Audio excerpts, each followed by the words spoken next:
하나님께서 주신 지혜는 이렇습니다. นี่คือเป็นปัญญาของ 모든 사람의 마음속에는 คือหัวใจของมนุษย์ทุกคนนะครับ 흑인이든 백인이든 แม้ว่าเป็นคนผิวดำหรือคนผิวขาว 뭐 여기 태국이든 필리핀이든 뭐죠 몽고 사람이든 แม้แต่ไทยหรือฟิลิปปินส์หรือมองโกเลียนะครับ 모든 인간은 มนุษย์ทุกคนนะครับ 죽은 다음에 หลังจากความตาย 좋은 데 가고 싶어 해요. อยากไปสถานที่ที่ดีนะครับ 그가 천국이라는 단어는 몰라도 가오자. 좋은 데 가고 싶다 이 생각이 เขาสา 있어요. ไม่รู้ว่าเป็นสวรรค์นะครับแต่ว่าเขาอยากไปที่เป็นสถานอยากไปหลังความตายอยากไปที่สถานที่ดีนะครับ 그런데 왜 그러냐면은 그것이 왜 그런 마음이 있냐면 인간의 고향은 에덴 동산이거든요. คือว่าทำไมเขาคิดใจเป็นแบบนี้เพราะว่านี่คือเป็นตั้งแต่สมัยอาดัมส่วนเอเดน 그리고 에덴 동산 위에는 하나님이 계시거든요. คือบนส่วนเอเดนนี้เป็นพระเจ้าสถิตที่นั่นนะครับ 지금 모든 인간의 마음을 지으신 분이 하나님이란 말이에요. ว่าคือพระเจ้าเนรมิตสังหัวใจของมนุษย์ทุกคนนะครับ 그래서 제가 하나님이라는 또 깨달은 게 뭐냐면 เขาจะเข้าใจเรื่องนี้ว่า 하나님을 반대하는 이 사람들도 แม้แต่เขาต่อต้านพระเจ้า 오히려 하나님을 비난하고 대적하는 이 사람들도 เขานินทาให้พระจ้าด้วย 죽어서 좋은 데 가고 싶은 마음은 다 있다. คือว่าเขามีใจที่ทุกคนที่หลังจากความตายเขาไปสถานที่ดีนะครับ 동의하십니까? ถูกไหมครับ 그러시죠? ใช่ไหมครับ 주님이 그걸 보여주셨어요. พระเจ้าเคยให้ข้าพเจ้า 그래서 내가 그런 분들 만나면 เมื่อเราพบกับแบบนี้ 뭐 하던 대로 여태까지 믿던 거 그대로 믿으세요. แล้วก็ผมก็บอกเขาว่าคุณพ่อไม่ต้องเรียนความคิดเลยความเชื่อ 우리나라는 제사 지내는 게 있거든. ที่เกาหลีเป็นก็มีเน้นให้เป็นไว้ความเคารพ 아니 난 제사 지내야 되니까 예수 안 믿는다 แล้ว 그러는 ก็ทุกคนจะเจอคนผู้สูงอายุบอกว่าเขาไว้ 제사 지내세요. ก็คือว่าเราก็ต้องไว้กับเคารพนะเลยเชื่อไปใช่ไหมได้แต่เขาก็จะบอกว่า 불교 믿는 사람도 있거든. ก็มีคนที่เป็นชาวพุทธ 불교 믿으세요. 믿으세요. คือเชื่อชาวพุทธไม่เป็นไร 그냥 하던 대로 다 하세요. ก็ตามที่เคยทำมาก็ตามสบายเลย 그러면 사람들이 이렇게 얼굴이 달라져 들어요. แล้วคนที่ฟังนั้นเนี่ยเขามองตาผม 그리고 귀에 가지고 은근한 말을 이야기합니다. แล้วก็จะใกล้หูของเขาแล้วก็พูดเบา 죽어서 좋은 데는 가야지 않겠어요? ๆแล้วก็จะบอกเขาว่าหลังความตายต้องไปสถานที่ดีๆโอเคไหม 그렇잖아요. ใช่ไหม 그건 그렇지. แล้วเขาบอกว่า 그래서 좋은 데 가는 거 가르쳐 줄 테니까 그거 잘 들어봐요. 그러면 뭔 말이 나오면 듣습니다. อย่างนั้นผมแนะนำให้ไปสถานที่ดีได้ยังไงก็ตั้งใจฟังได้ไหมครับ 그 예수님이 할아버지 때문에 죽었어요. 할아버지 죄 때문에 แล้ว 죽었어요. ก็จะพูดเขาว่าพระเยซูยอมสู้ความตายเพื่อท่าน 할아버지는 지옥 가야 되는데 할아버지를 너무 사랑해서 예수님이 할아버지 때문에 죽었어. 이거 감사합니다고 믿으면 좋을 거 같은데 그거 고집부리고 지옥 갈라요? ว่าคุณพ่อนะคุณพ่อนี่ต้องมีธรรมะอยู่แล้วนะแล้วก็ต้องตกไปนรกแต่พระเยซูเสด็จมาแล้วก็จะพ้นจากที่นั่น 하던 대로 다 하세요. ก็แล้วแต่ความเชื่ออะไรก็ตามสบาย 믿던 대로 다 믿으세요. เชื่ออะไรก็ตามสบาย 근데 예수님이 할아버지 때문에 할아버지 죄 때문에 죽었다는 건 이거 천국 가는 길인데 이거 거부하고 지옥 가려고 인정하고 천국 가려고 อันนี้มีทั้งเดียวพระเยซูยอมสู้ความตายเพื่อ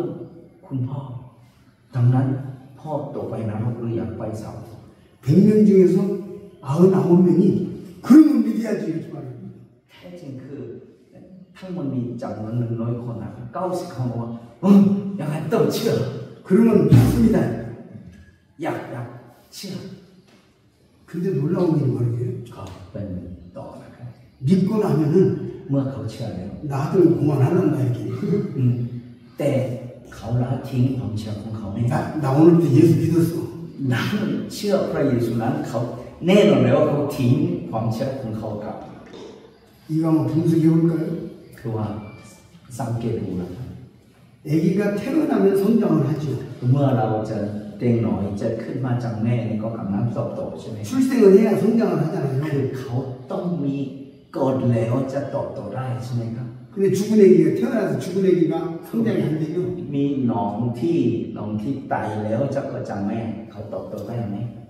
구원받으면 성령이 내 안에 오시기 때문에 저절로 저절로 เขาได้รับความรอดแล้วแน่นอนแล้วเขาทีได้ 전도의 미스가 오는 것이니까 คือเมื่อเราจะการประกาศที่ไม่เหมาะผิดนะครับ 순서로 바뀌는 거예요. คือว่าขั้นตอนที่เปลี่ยนไปแล้ว 예수님이 내 안에 안 계시는데 예수님 계신 것처럼 행세하도록 가르치는 거예요. คือว่าเราสอนให้เขาอยู่ในใจไม่มีพระเยซูแต่เราจะให้สมว่าเขามีพระเยซู 제가 이게 리얼 이야기 한국에서 배워서 이 문제 설명을 많이 안 했는데 여기 가서 지금 비법을 공개했어요. คือว่าแท้จริงข้าพเจ้าไม่ได้สอนเรื่องนี้ให้กับคนเกาหลีนะครับแต่วันนี้เป็นวันแรกจะให้อธิบายให้พี่น้อง 그중에 한 가지 예를 말씀드릴게요. อันนี้ยกตัวอย่างนี้นะครับ 3년 전에 우리 집에서 한 300리, 200리 떨어진 곳에 คือว่าห่างจากบ้านของประมาณ70 กิโล 어떤 70 넘은 할아버지가 살았어요. ก็อายุ70 กว่ามีผู้ชาย 그 집에 식구들 다 믿는데 할아버지만 안 믿어. คือครอบครัวทั้งหมดจะเชื่อพระเยซูแต่ลูกของเขา 근데 그 할아버지는 성격이 지독해요. คือเขาเป็นใจที่แข็งแกร่งมาก 아들이 예수 믿읍시다 말만 꺼내면 입만 예수 하면은 그냥 앞에 있는 것을 막 집어 던져가지고 유리도 깨버리고 막 창도 깨버리고 ลูกของเขาบอกว่าพ่อเชื่อพระเยซูยังไม่จบอะไรที่สิ่งของให้เป็นยืนเลยจะทุกเด็ก 그냥 무조건 눈에 보이는 걸 막 아무데나 อะไรที่เขาจะเห็นได้จับแล้วก็จะ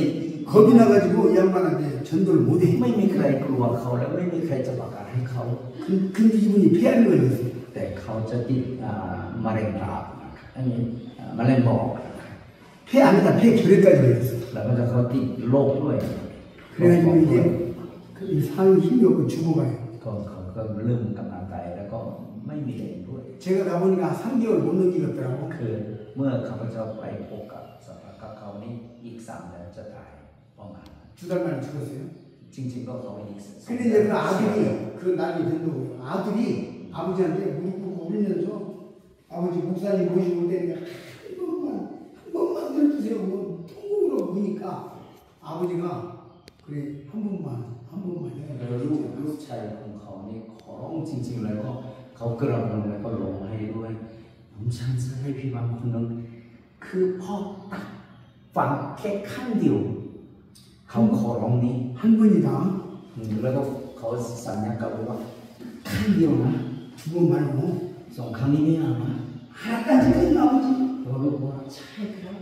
그래서 제가 전화를 받고 갔습니다. เราก็โทรหาแล้วก็จะไปแล้ว 가보니까 연립주택에 이렇게 사는데 เขาก็อยู่ที่บ้านของเขาเป็นทาวน์เฮาส์ 누워있다가 이렇게 앉는데 이게 앉지를 못하고 이불을 이만큼 이렇게 해놓고 비스듬히 여기 보고 있는 게 손님 왔다고 누워있을 수는 없으니까 이렇게 ผมไปกันที่นั้นแล้วเขาก็คือนอนอย่างเดียวแต่ว่าถ้ามีแค่แล้วเขาจะขึ้นนิดหนึ่งแต่ว่าขึ้นไม่ได้เพราะว่าเจ็บปวด 그래서 제가 보니까 오래 말할 수가 없는 사람이 คือว่า 너무 힘들어서 คุยกับเขานานไม่ได้ดูว่าคุยกับเขานานไม่ได้ 끝났어요? 그냥 왜 너무 짧대요. 그래서 제가 뭐라고 했냐면 첫 마디가 선생님 แล้วก็ 내가 딱 30분만 이야기하고 갈 거니까 잘 들어보세요. แล้วก็จะช่วงในครั้งแรกเจอเขาว่าคุณพ่อผมพูดแค่30 นาทีนะ 이렇게 몸 힘드신데 나 긴 얘기 안 하고 딱 30분입니다. คือว่ามันมากกว่า30 นาทีไม่เอาสัญญานะครับ30 นาทีแค่นี้แล้วตั้งใจฟัง 두 번째 이야기했어요. แล้วครั้งที่ 2 30분 동안에 어떤 사람이 지옥 가고 어떤 사람이 천국 가는가 이거 내가 가르쳐 드릴 테니까 들어보시고 믿고 싶으면 믿고 싫으면 관두고 แล้วก็จะบอก 결단하시오. เขาว่าคุณพ่อตัดสินใจว่าถ้าอยากเชื่อก็เชื่อไม่เชื่อก็ทิ้งก็ไม่เป็นยังไม่ใช่ผมไม่เป็นไรครับแต่ผมพยายามให้อธิบายว่าใครที่มีไปสวรรค์ใครที่ไปนรกได้แค่นั้น 내 말 들어보고 안 믿어도 내가 화 안 낼 거니까 ได้ยินคำพูดของผมก็ไม่เชื่อก็ผมก็ไม่ได้ว่า 그냥 믿어도 되고 안 믿어도 돼요. เชื่อก็ได้ไม่เชื่อก็ได้ 예, 어떤 사람은 천국 가고 어떤 사람은 지옥 가는 거 ใคร 알려드릴 ที่ไปสวรร 테니까 ค์ใครที่ไปนรกแค่นั้น 근데 고개를 말도 못하니까 힘이 없어서 เขาไม่มีเขาก็ 그래서 ก็ได้ 제가 เป็นหมดเลย 30분간 이야기했습니다. คือก็30 นาที 끝나고 보니까 35분간 했더라고. แต่ที่จริงคือเสร็จแล้วก็ดูนาฬิกาแล้วก็35 นาที 왜 35분 했냐면 질문이 한 번 있었거든. ก็ว่าคือมีคำถามมีอะไรก็จะเพิ่มเวลา 그래서 제가 35분간을 이야기했는데 그분이 가만히 있더니 입을 열었어요. เมื่อเกิดภายใน35 นาที ได้ เขาก็ไม่ได้พูดอะไรมองแล้วก็เขาปล่อยปาก 내가 예수를 잘 모르고 반대했다. เขาบอกเองว่าข้าพเจ้าไม่รู้เรื่องพระเยซูและต่อต้าน 아들은 여기서 울고 있습니다. ลูกของเขาครั้งก็ร้องไห้ 아버지는 말합니다. พี่สาวบอกว่า 내가 지금 죽어도 천국 간다. ข้าพเจ้าตายวันนี้จะไปสวรรค์ได้แน่นอน 예수 믿는 것이 이렇게 쉬운 줄 알았으면 내가 믿었지. ถ้าเชื่อพระเยซูง่ายขนาดนั้นจะจริงๆก็มุ่งคนจะเชื่อ 그래서 제가 몇 번 더 이야기해주고 돌아왔어요. แล้วก็จะพูดอะไรมีเสริมนิดหนึ่งนะอะไรก็กลับมา 그 후에 우리 아들이 저 멀리 전화를 했는데 나 천국 가니까 걱정하지 말거라. 이렇게. แล้วก็หลังจากเขาทัศนคติ 아니 그 아들이 저 멀리 살거든. 좀 떨어져. 아들이 아버지한테 전화를 걸어서 이제 다시 정리합시다. 7월 달에 전도를 했는데 8월 달에 아버지한테 전화를 한 거예요. คือว่า 못 믿어서. คือหลังจากเขาเสร็จแล้วเป็นเดือนกรกฎานะครับแล้วก็คือเดือนสิงหานี่พ่อโทรหาคนที่ขอร้องจะไปเข้าโปรเซสใช่ไหมเขาโทรว่า 아버지 말씀이 나 천국에 가니까 예수님 사랑하니까 걱정 말거라. แล้วก็บิดากลับบอกว่าอยากกังวลเลยผมไปสวรรค์ได้แน่นอนนะอยากกังวล 그리고 나 죽으면 교회에서 장례식을 치르지 않아. 이혼하고 죽었어요. แล้วเขาพี่นายกันว่าหลังจากความตายเนี่ยงานศพนี้ต้องให้คริสต์จัด 9월달에 죽었어요. เขาก็ตายเดือนกันยา 지금 한국에서 이런 전도를 제가 수없이 하고 있어요. คือว่าการประกันนี้จะมียกตัวอย่างมีหลายอย่างที่ในชีวิตของ 그래서 한국에서 지금 신방전도 전도 훈련을 지금 계속 하고 있는 เรา 것은 จะกันพวกวัยรุ่นหรือเป็นคนแก่ๆอะไรก็สู้อย่างที่ 제가 이제 금년 75세예요. เจ้าเนี่ยอายุ75นะครับ 이제 늙어가잖아요. กำลังจะเก้อยู่นะครับ 그래서 후배들에게 어찌됐든 전도의 노하우를 가르쳐주고 싶은 마음에서 지금 전도 훈련, 또 신방전도 계속 하고 있습니다. สิ่งที่เมื่อประกาศนี้มีประสบการณ์ต่างๆที่ให้ส่งกับรุ่นต่อไป 이 질문에 대해서 한 번 더 정리하면 간단하게 설명하면 คือว่าคำถามนี้จะให้สรุปง่ายว่า 사람의 마음속에 누구나 다 죽은 다음에 좋은 데 가고 싶다는 마음이 다 가지고 있어요. มีใจของทุกคนที่มีอยากไปที่สถานที่ดีนะครับ 그것은 하나님으로부터 온 하나님을 닮은 마음이에요. นี่คือเป็นตามที่พระเจ้าของพระองค์ 하나님 형상대로 인간을 만들었습니까? เพราะว่าพระเจ้าในรังสรรค์โดยพระเจ้าของพระองค์ 그것을 마음속에 있는 걸 끄집어내면은 คือ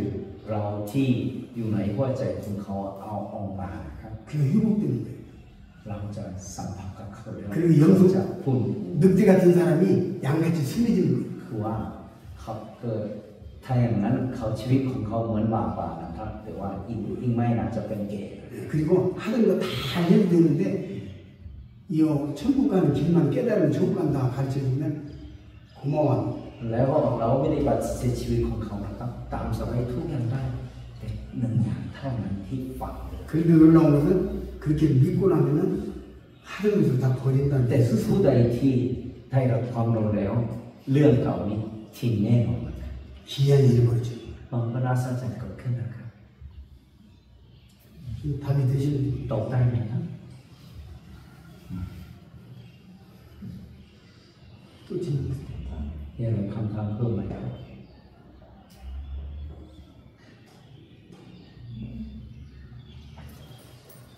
ไม่มงคลเลยนะครับ 괜찮습니까? 무슨 질문이고? คำถามอะไรก็ได้นะครับเรื่องของการต่อไปได้อะไร 충성 지역이죠. 여기 통상 이름 지역에 저 충성 지역에서 한 태국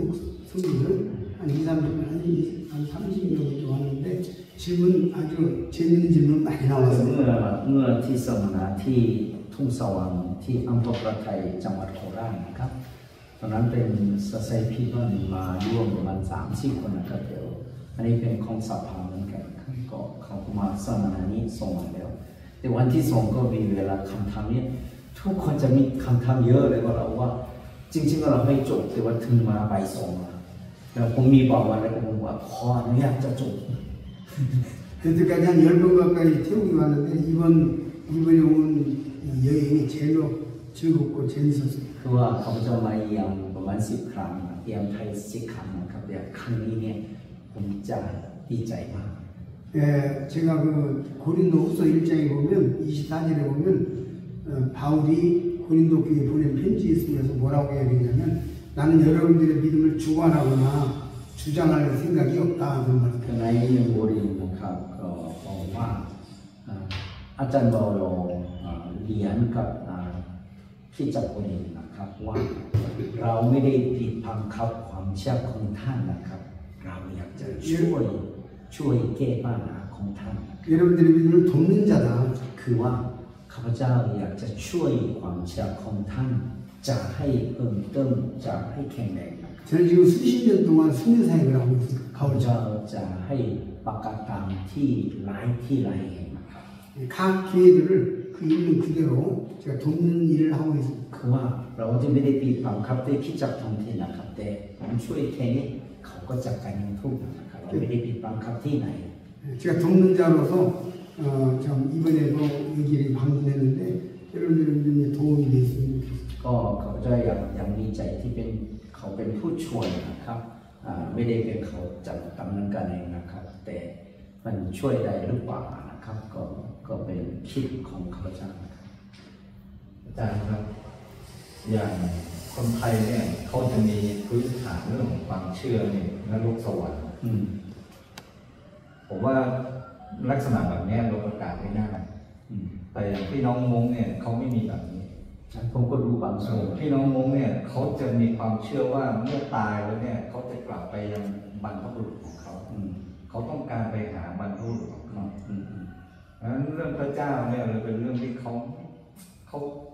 คิดไม่ค่อยได้ว่าจะเป็นภาพยังไงสวรรค์จะเป็นภาพยังไงเขานึกไม่ค่อยออกดังนั้นสิ่งที่เขาเห็นคือภาพที่เขาจะตายแล้วก็จะกลับไปยังบรรพบุรุษของเขาพ่อแม่ปู่ย่าตายายก็จะไปพบตรงนั้น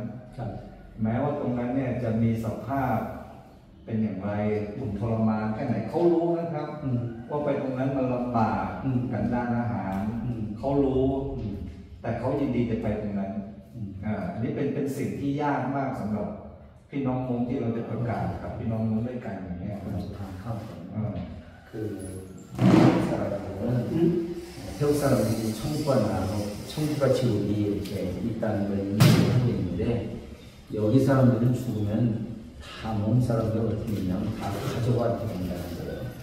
가족한테 가기 때문에 그 가족하고 거기에 뭐 어려움이 있고 고통이 있고 뭐 이런 걸 다 안다는 거예요. 그래도 자기네들은 그 가족하고 가야 된다 이런 생각을 하는데 어떻게 하면 좋을까 이 질문하십시오. 한국에서도 이제 그런 점이 있습니다. 징징 한국에서도 그런 경우들이 많아요. ที่เกาหลีก็ใกล้เคียงกันเป็นแบบนี้นะครับ 네. 그래서 이제 자기의 남편이 죽었는데 คือว่าเป็นสามีของเขาตายแล้ว 예수 안 믿고 죽었어요. เขาไม่ได้เชื่อตัด 그런데 คนตายไม่มีเชื่อ 네. 그런데 이제 그 아내 나가 평생에 남편을 이렇게 섬기고 살았는데 คือ사람คริสเตียน아니죠 그렇죠 이제 부자가 얘기합니다. คือเพราะว่าเขาเป็นครอบครัวที่ไม่ได้เชื่อพระเยซูนะครับแต่วันหนึ่งที่สามีของเขาตายก่อน 죽어도 남편한테 가야지. แล้วก็เขาบอกว่าเขาเสียใจมากแต่เสียของสามีนะครับเพราะฉะนั้นเขาพูดว่า ยังไงก็ต้องเดินเข้าไปตามสามีเขารักกันมาก 그게 이제 복음을 거부하는 거예요. แล้วก็เขาปฏิเสธพระกิตติคุณนะครับ 그래서 저는 그런 분들을 만났을 때에 เมื่อพบกันเป็นคนแบบนี้นะครับ 여러 가지 이야기들을 하는 방법이 다양성이 있는데 ก็จริงๆก็มีวิธีที่แก่นี่มีหลายอย่างนะครับ 남편이 이게 남편에 대해서 지옥 같다 그렇게 딱 잘라버리는 사람 구원받기가 매우 เมื่ 힘들어요. อเราจะพูดกับเขาว่าสามีของท่านตกไปนรกนี้ถ้าอย่างนั้นเขาปิดใจ 남편 지옥 갔으면 난 지옥까지 가서 따라가겠다는데 คือเขาบอกว่าถ้าสามีตายแล้วเราก็ตกไปแล้วเราก็ตามไปนี่เขาคิดเป็นอย่างนั้น 그래서 제가 이제 오래전에 그런 얘기를 들었어요. 그런 수자를 만났어요. ก็เคยเจอกันแบบนี้ 그래서 할 얘기 물어봤어요. แต่เราถามเขาว่า 남편을 평생 따라다녔느냐? แล้วก็ถามคุณยายว่าตามสามีต่อใช่ไหม 결혼하고 죽을 때까지 남편하고 같이 댕겼느냐? แล้วก็บอกเขาว่าไปไหนก็ตามทุกอย่างไหนตามทุกเวลาไหน 남편이 혼자서 여행도 갔다 오고 일도 하고 뭐 바깥에 나가서 돌아다니다 오고 이렇게 하지 않느냐? แล้วก็จะบอกเขาว่าบางครั้งมันทำงานก็ไปด้วยเหรอหรือไปไกลนี้ก็รีบไปด้วยไม่ใช่หรอ 그 남편은 좀 착하게 살았느냐? คือแล้วก็สามีเป็นคนดีใช่ไหม 우리 남편 너무너무 착했다. แล้วเขาบอกว่าโอ้สามีของเรานี่เป็นคนดีจริง 아, 그럼 남편이 천국 갔을지도 모르겠다. ๆคืออะไรแบบนี้ 내가 말하는 거야. คืออาจารย์บอกว่าอาจจะไปสวรรค์ได้ 첫 번째 천국 갔을지도 모른다는 것은 남편에 대해서 선하기 때문에 착하게 살았기 때문에 하나님께서 어떤 기회를 한번 주었을지도 모르겠다. ก็เขาพูดเขาว่าอาจจะพระเจ้าวิธีการเพราะเขาเป็นคนดีแล้วอาจจะมีโอกาสไหม 그래서 하나님께서 어디 가서 누구에게 이 하나님의 복음을 듣게 하셨을 수도 있다 난 생각한다. อาจจะเขาก็หลังความตายอาจจะหาแล้วก็มีคนที่ประกาศให้เขาแล้วก็อาจจะไปสวรรค์ได้ 그러니까 남편을 지옥 갔다고 내 마음속에 내가 알지도 못하면서 지옥 갔다고 정해놓고 나는 그 따라가야 된다고 하면 그건 하나님 잘못하는 거다. อย่าคิดคนใหญ่เราว่าสามีนี่ไปไหนไม่แน่ใจแต่จนจะตายนี่ตามเขานี่ได้อย่างไร 남편이 천국 갔을 수도 있다. อาจจะเขาไปสวรรค์ได้ 내가 잘은 모르겠다. 확실지는 모르겠다. เขาจะไม่แน่ใจ 그러나 천국 갔을 수도 있다. อาจจะไปก็ได้ 그럼 그분에 가서 알아봐야 되는 거지 여기서 확정할 수 있는 사람이 세상에 아무도 없다. ไม่มีใครตัดสินที่ได้เราไปถึงนู้นจะรู้ 쉽게 말하면 남편이 지옥 갔다고 이대로 안 믿으면 지옥 간다고 하는데 남편 지옥 가 예수님이 지옥 간다 이렇게 하는 확정된 것은 좀 이렇게 이해하냐 시키는 거예요. คือว่าเราให้ติดความคิดของเขาว่าคือสามีของเขาตกไปนะเราก็ติดความคิดทิ้งตรงนั้นก่อน 그다음에 이제 만일연법이 나옵니다. แล้วก็ต่อมาคือว่า 만일 남편이 천국 갔다면 ถ้าสามีของท่านไปสวรรค์ 당신 지옥으로 가버리면 내가 헤어지네. เพราะว่าท่านก็ตกไปนะตรงนั้นเราแยกกันนะ 그러니까 남편 생각하지 말고 남편 천국에 갔을 것도 같고 ทางนั้นไม่ต้องคิดสามีเลยเขาอาจจะไปสถานที่นี้ได้ 그러니까 그냥 일단 믿고 천국 가는 길을 따르시고 อย่างนั้นท่านก็เชื่อตอนนี้ก่อนแล้วก็จะไปสวรรค์ก่อน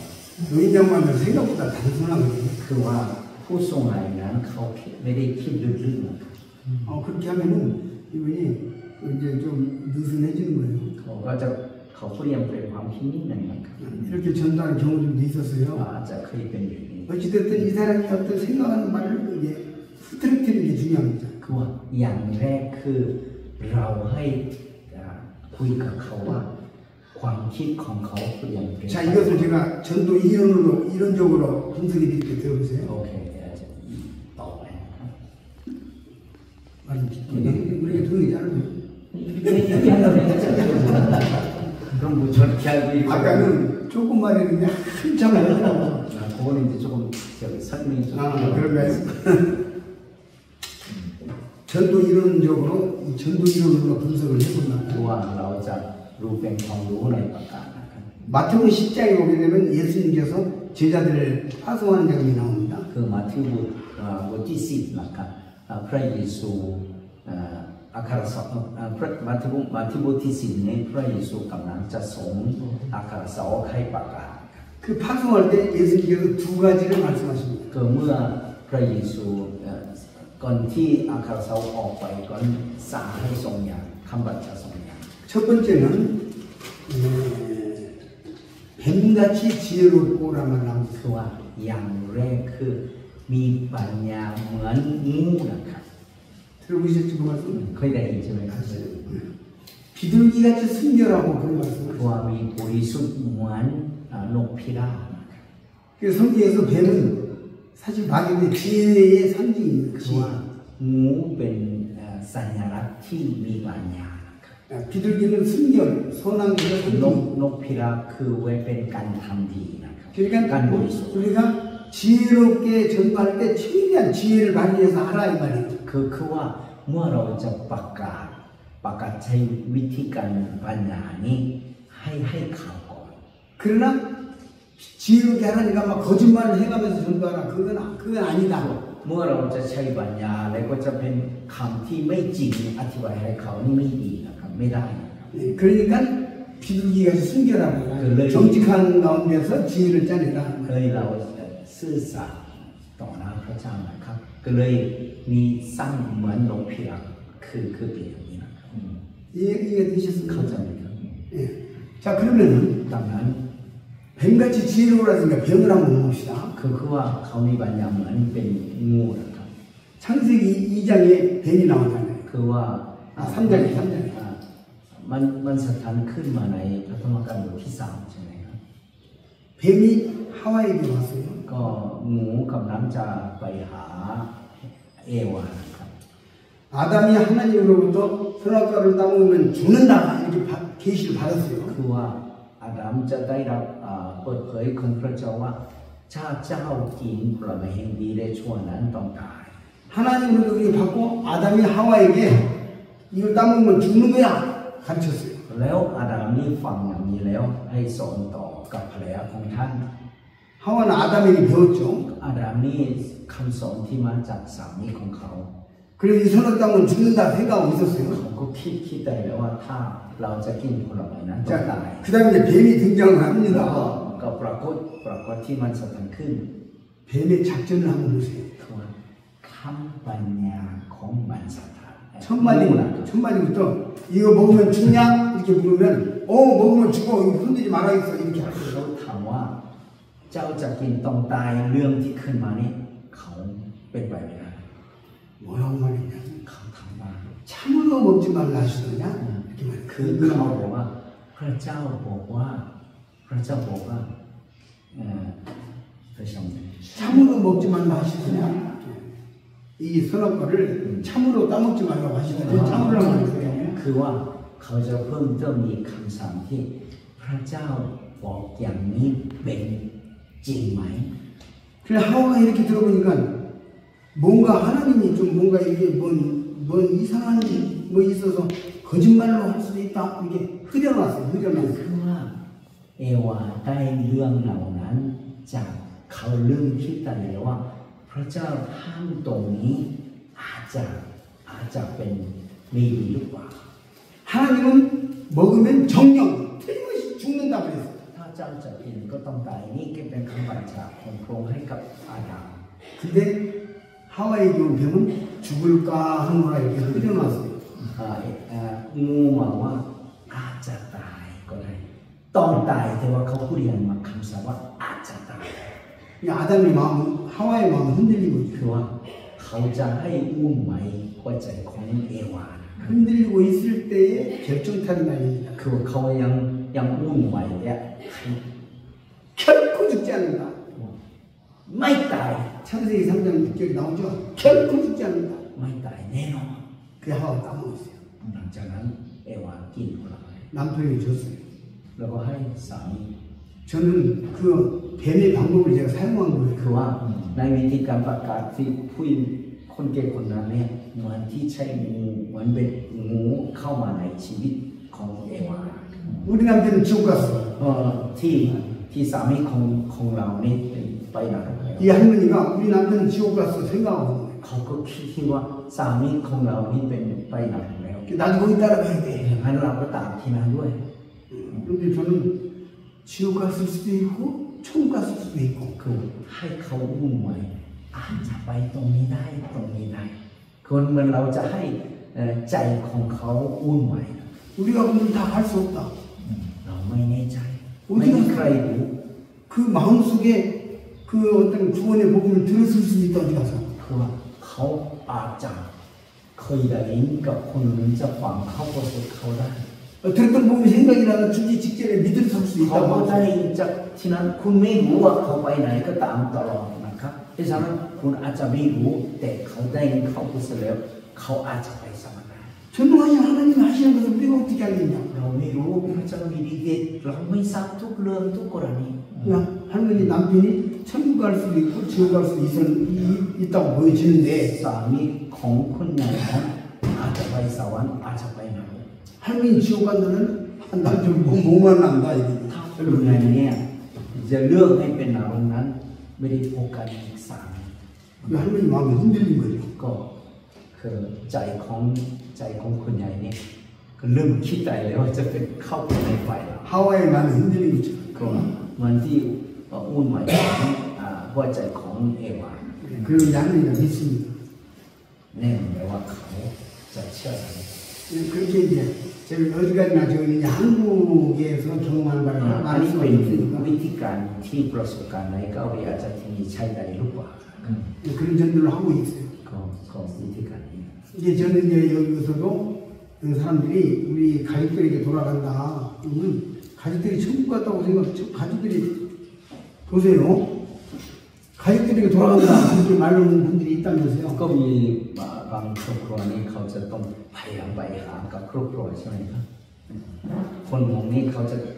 มีคนตายแล้วเลยจะไปร่วมกับเขา 아까 그런다고 그랬죠. ใช่ไหมครับ 예, 그러면 나 같으면 그러겠어요? ถ้าข้าพเจ้า 그런 가족들이 불구덩이 지옥이 같다고 생각하십니까?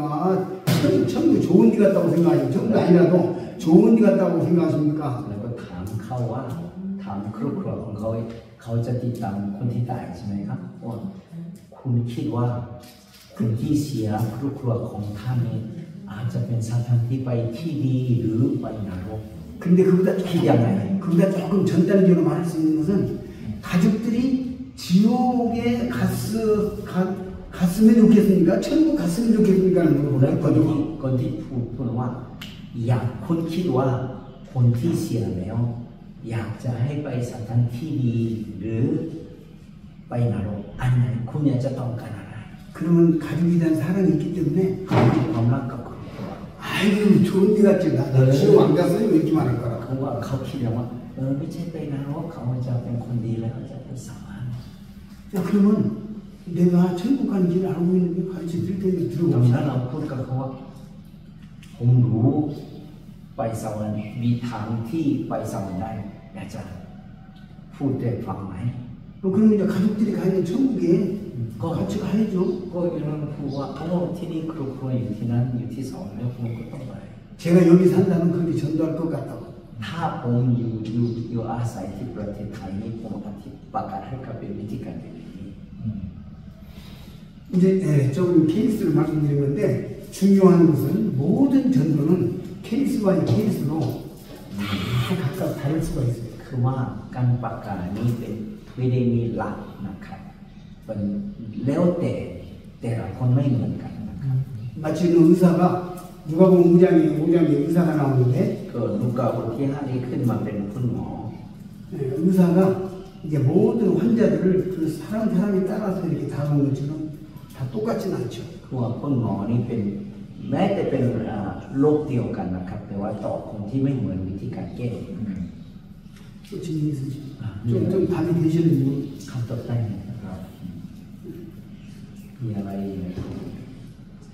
질문 있으면 말씀해 주세요.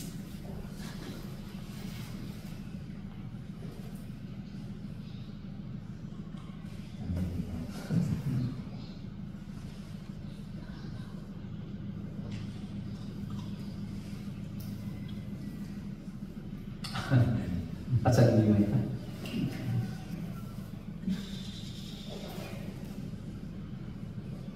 เกินเวลา มุกเป็นยังไอ้เรื่องนี้มุกเป็นยังเป็นอีสานเนาะไม่เป็นไรครับใช่ไหมครับ 예. แล้วถ้ามีอะไรก็ทำก็ได้แล้วเราก็ไม่เป็นไรเราก็มาอยู่คนละวันครับมันกับช้านิดหนึ่งก็ไม่เป็นไรถ้ามีอะไรก็ทำ 그래서 이제 그렇다면 부연적으로 성경에 보면 제가 이제 중학교에 그런 기도를 했어요. 제가 전주달 맞을 때 그렇게 기도를 드린 적이 있습니다. 하나님 특별한 기도를 드렸어요. ข้าพเจ้าจะทุนขอพิเศษให้กับพระเจ้านะครับ 그래서 하나님 전도하러 나가야 되는데 ข้าพเจ้าจะออกไปประกาศครับ 전도에 대한 지혜를 주십시오 하고 간절히 기도했어요. ขอร้องจากพระเจ้าให้มีสติปัญญามาจากพระองค์สำหรับการประกาศ 주님은 제자들한테 전도를 가르쳤는데 나도 전도를 나에게 가르쳐 주십시오. ก็แม้พระเยซูจะวิธีการประกาศให้แก่คนที่ไม่เชื่อนะครับฉะนั้นขอพระเจ้าจะสอนให้โดยตรงกับข้าพเจ้า 83년도 얘기입니다. นี่คือเป็นตั้งแต่เกิด1983 1983년도 คริสตศักราช1983ปี1983 그런 중학교 기도를 드릴 때 그 한 4, 5개월 동안 주님께서 이 전도에 대한 것을 강하게 보여주셨어요. ก็ในวันนั้นใช้เวลาประมาณ 4-5 เดือนนะครับก็พระเจ้าจะวิธีการประกาศยังไงอะไรโดยทางคัมภีร์ให้แก่ข้าพเจ้า 지금 제가 개인 상담을 하고 전체적인 전도를 하는 간에 그 틀을 가지고 전도를 합니다. ก็พูดถึงที่ในเวลานั้นพระเจ้าจะ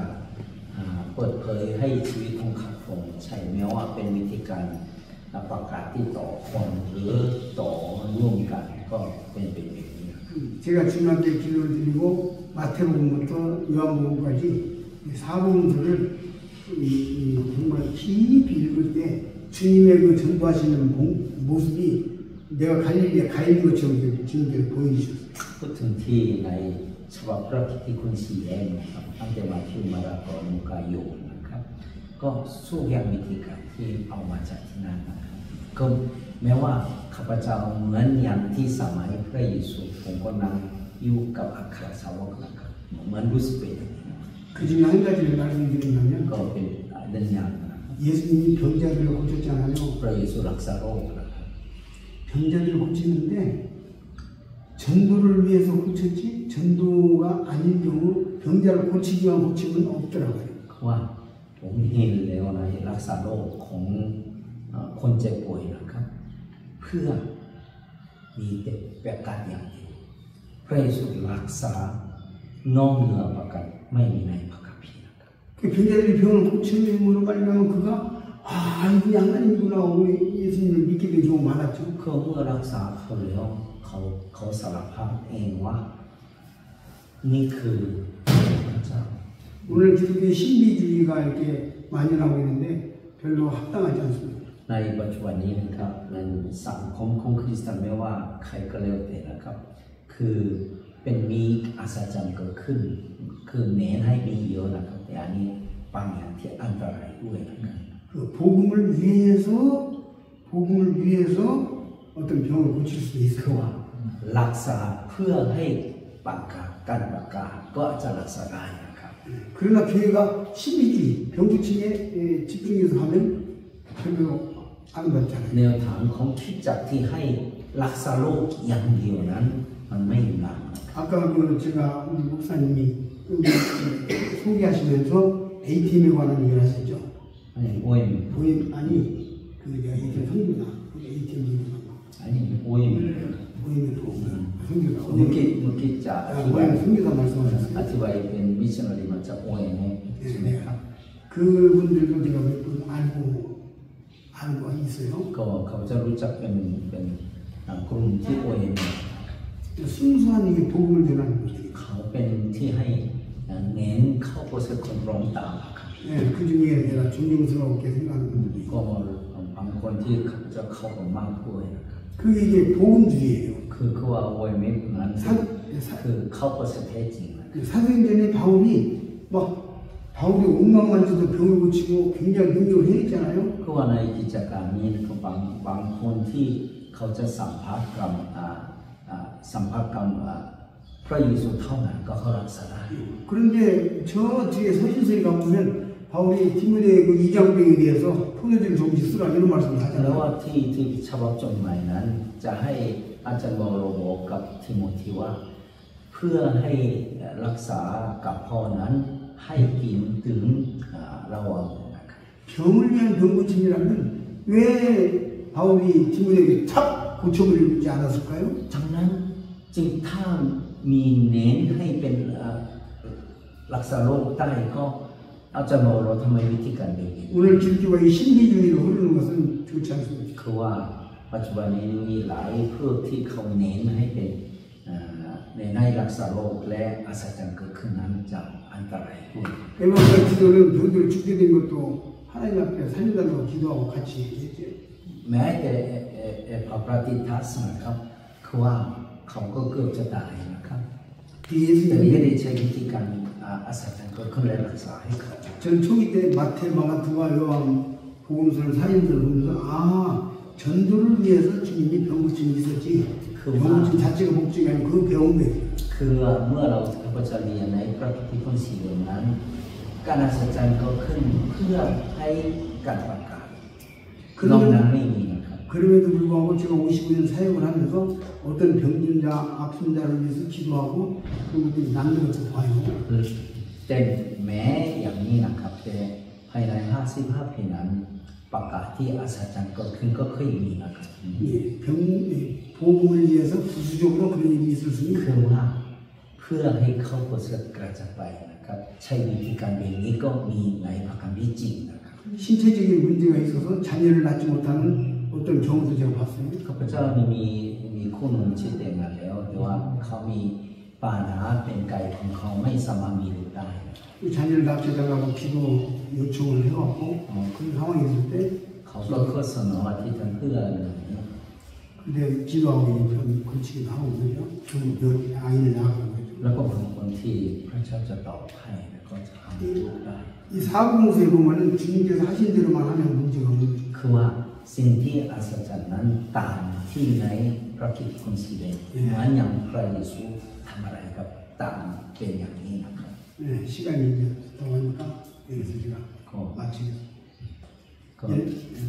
เกินไปแล้วอาจารย์ถ้าไม่มีอะไรทำตามก็จบก็ได้นะครับเสร็จก็ได้นะมีอีกไหมครับ 열심히 들어주셔서 감사합니다. ไม่มีนะครับอาจารย์วันนี้เนี่ยเนื่องจากว่า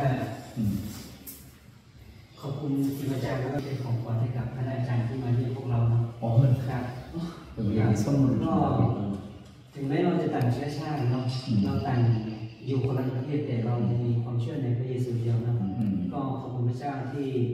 คณะอาจารย์ที่มาเยี่ยมพวกเราเนี่ยถึงแม้ท่านพูดไทยไม่ได้แต่ท่านก็ยังพยายามสื่อเรื่องของพระเจ้ามาให้พวกเราเนาะก็ในวันนี้ก็ขอเชิญอาจารย์เป็นตัวแทนในการมอบ โอเค ตัว ส่วนเราจะไปส่ง ที่ระลึกครับเป็นที่ระลึกจาก 기념장에서 선물을 대신 주니까 대신 감사합니다.